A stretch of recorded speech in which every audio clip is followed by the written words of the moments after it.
Hello viewers, this is Evelyn of Livabuhay. Here we go again in my garden. An update to my tomatoes planted in the ground. And as you see, they're growing very well. By the way, the topic for today is all about this kind of tomatoes that are called indeterminate tomatoes. So we have actually two kinds of varieties or kinds of tomato, and they are the determinate and the indeterminate. The determinate tomatoes are actually tomatoes that have a fixed height, size when they grow, and they just ripen at one time. But this tomato that I have, they are called the indeterminate tomatoes. And when you are living in a country where you have how do you say it, your summer, after the summer you have a cold weather, it means that your indeterminate tomatoes cannot grow as high as they can, and it's because it's the frost that will kill them. So for those people who are living in a country where you have 4 seasons, and you usually experience that your indeterminate tomatoes just getting dead like by the month of October, this is something you can do during the summer. As you see, I count here, it's already like 1, 2, 3, and 4.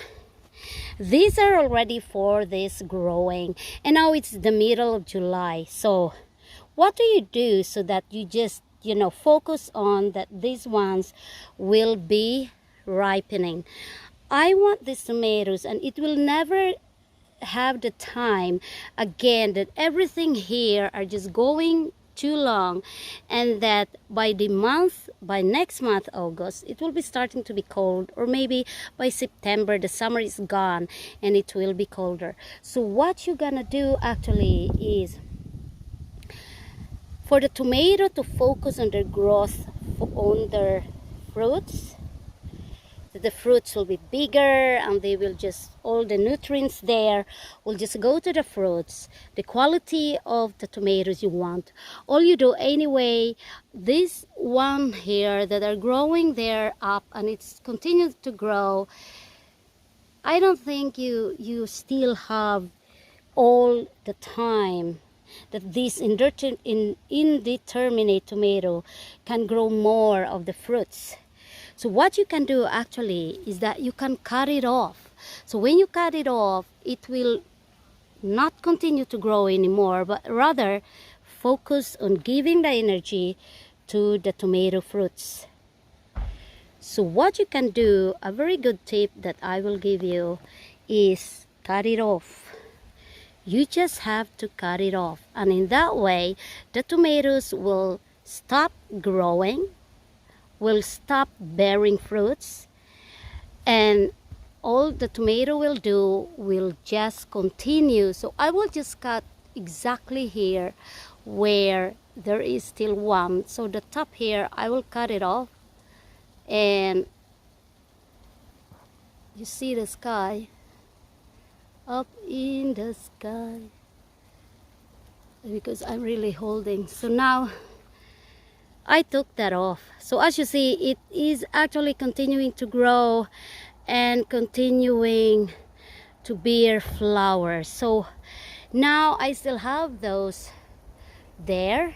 So while these ones here down will be ripening, the tomato will not focus anymore of growing taller, but rather it will be focusing on making the fruits bigger and of good quality, because it's the same thing. By the month of September, this tomato will just be ripening and ripening, and it doesn't have so much time anymore to just grow more and then ripen it. They don't have any time anymore. I don't know if this part up will even have a time to grow bigger and even to ripen. So anyway, this thing I have now in my hand, what do I do with this? I'm not throwing this, I'm planting it. So actually, if you cut your tomatoes, the cuttings that you did, it can be the suckers or whatever cuttings you did on your tomato, you can actually plant it. And because of that, because this is already kind of a mature one, it is already have a you know, flowering buds there.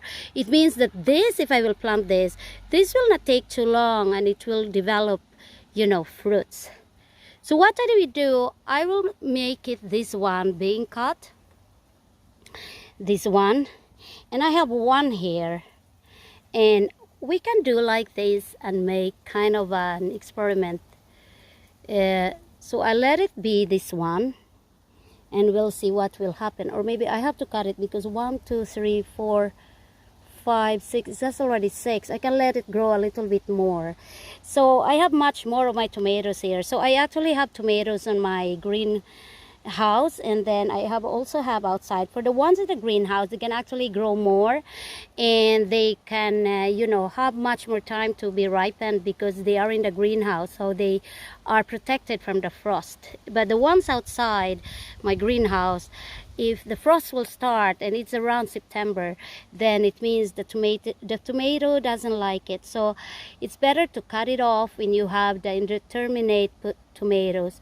But of course, if you have determinate tomatoes, you don't have to do like this. It's only indeterminate tomatoes that actually can just grow. That is why they are even called the vining tomatoes, because they can just like be like a vine, you know, and unlike the determinate tomatoes.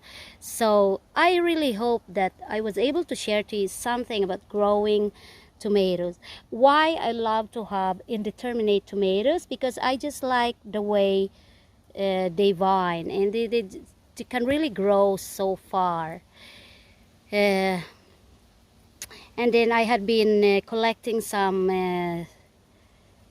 of the suckers on it, and every day you go to your tomatoes, smell them and check them for, you know, possible suckers, because as what I said, suckers are really not so good to have in your tomatoes. And speaking of suckers, I see a sucker here that has to be taken out, so we take it out. Because as what I said before, suckers are suckers. They suck a lot of energy, the water supply to the plant, and instead of the plant can focus and concentrate on growing and bearing their fruits, then the suckers will take a lot of the energy and water, and that will affect the growth or development of your tomatoes. So as you see here, I had a lot of tomatoes I planted indoors, but then, you know, sometimes you have to do things with your family, you have to have some activities, and you have to do something else, even if it's your vacation time. So from time to time, I come here and check my tomatoes. So as much as the fruits are concerned, these tomatoes are actually growing and bearing a lot of it. I love coming here when they start to ripen. Actually, I ate tomatoes raw. I usually come here in the morning or whatever time and just pick them up and eat it immediately. You can never have as 100% organic as this one when you grow your own tomatoes in your garden, you know.